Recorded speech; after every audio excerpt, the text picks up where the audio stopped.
샬롬, 지난밤 평안하셨습니까? 오늘은 2026년 4월 24일 금요일입니다. 이 시간 주시는 하나님의 말씀은 시편 104편 10절부터 23절까지입니다.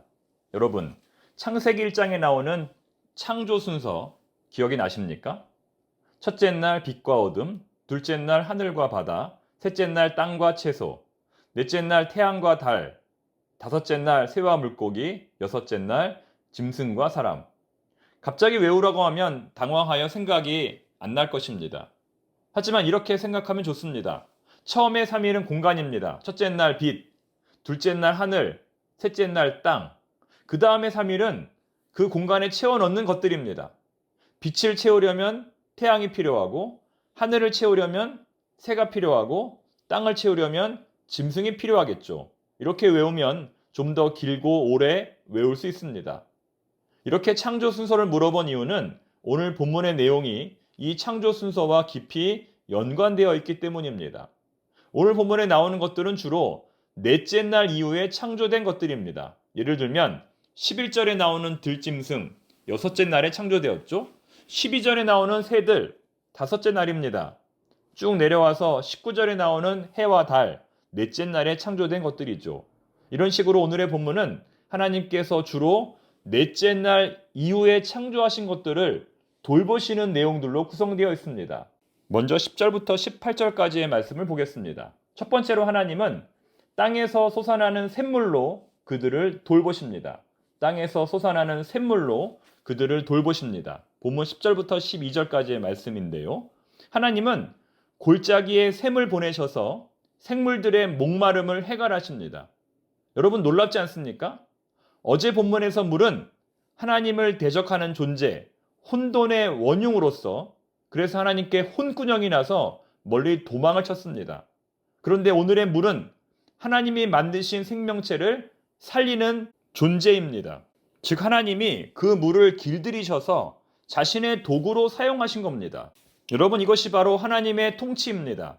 하나님의 책망을 받는 존재라도 얼마든지 하나님의 도구로 쓰임받을 수 있다는 겁니다. 이것은 지금 우리에게 있는 모든 것이 우리에게 꼭 필요한 것임을 알려줍니다. 심지어는 원수라도 말이지요. 하나님의 도구가 된 물은 산과 산 사이를 흐르며 들짐승과 공중의 새들에게 흡족한 음료를 제공하는 하나님의 꼭 필요한 도구입니다. 두 번째, 하나님은 하늘에서 내리는 비로써 이 땅의 존재들을 충만케 하십니다. 13절부터 15절까지의 말씀입니다. 앞부분이 땅에서 솟아나는 샘물로 만물의 필요를 채우시는 하나님의 은혜라면 이 부분은 하늘에서 내리는 비로써 만물의 필요를 채우시는 하나님의 은혜입니다. 그런데 시인은 그냥 하늘에서 비가 내린다고 하지 않고 이렇게 표현하고 있습니다.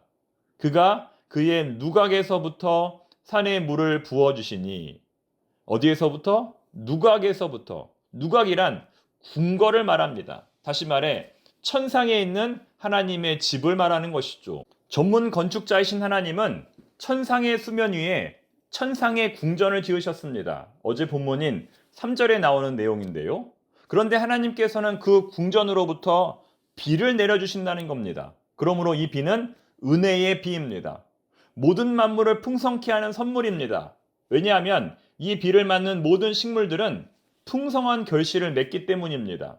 하나님께서는 이 비를 통하여 가축들의 먹이인 풀과 사람들의 양식인 채소와 거기에 더하여 포도주와 기름까지 제공하십니다. 그리하여 사람들의 마음은 기쁨으로 충만합니다. 즉 하나님의 은혜의 단비로 인하여 이 땅에 축제가 열리게 된 것입니다. 이 즐거움은 단순한 육신의 만족만이 아니라 심리적인 안정과 정서적인 필요도 채우는 하나님의 전인격적인 축복입니다.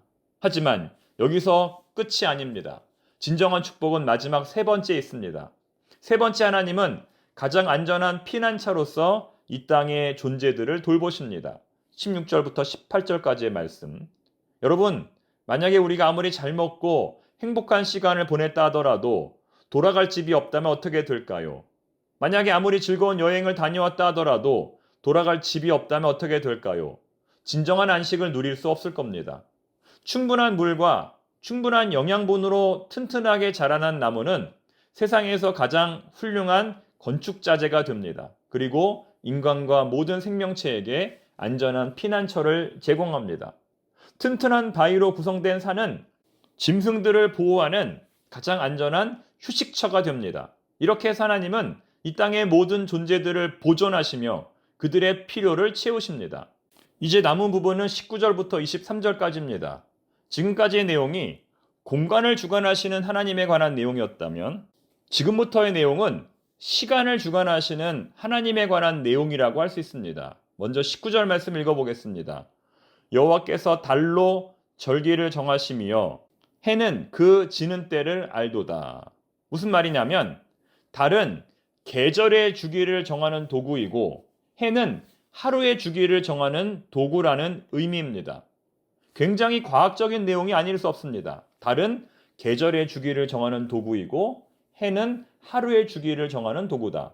지금도 많은 사람들이 양력보다는 오히려 음력이 더 정확하다고 말하죠. 그만큼 달의 역할이 중요합니다. 또한 태초의 시계는 해시계입니다. 해는 하나님이 만드신 가장 위대한 시계입니다. 즉 하나님께서는 태양으로 시간을 만드시고 밤과 낮이라고 하는 시간의 질서를 부여하신 겁니다. 만약 이러한 시간의 질서가 없다면 어떻게 될까요? 계속해서 밤이거나 계속해서 낮일 겁니다. 계속해서 여름이거나 계속해서 겨울일 겁니다. 즉 하나님께서는 이 땅의 모든 생물들이 시간의 질서에 따라 서로 조화롭게 살 수 있도록 이러한 질서를 만드신 겁니다. 특히 밤을 주관하시는 하나님께서는 밤에도 쉬지 않고 일하십니다. 이스라엘을 지키시는 이는 졸지도 않고 주무시지도 아니하시리로다. 우리 하나님은 1년 내내 365일 졸지도 않고 주무시지도 않으신다는 겁니다. 다시 말해 하나님은 이 땅의 모든 역사에 항상 개입하신다는 의미입니다. 신의 부재는 없다는 겁니다. 심지어 하나님께서는 노동시간을 구별하심으로써 짐승과 인간이 서로의 생명을 침해하지 않도록 만드셨습니다. 20절과 21절은 동물들의 활동 시간인 밤에 대해서, 22절과 23절은 인간들의 활동 시간인 낮에 대해서 말씀하고 있습니다. 가만히 성경을 펴고 이 부분을 꼼꼼하게 읽어보시기 바랍니다. 여러분, 오늘 본문의 교훈은 무엇일까요? 세 가지를 말씀드리겠습니다. 첫 번째, 하나님은 모든 상황에서도 역사하신다는 것입니다. 하나님은 험악한 시간에도 힘든 밤에도 역사하십니다. 두 번째는 하나님은 그 어떤 것도 길들이셔서 자신의 도구로 사용하십니다.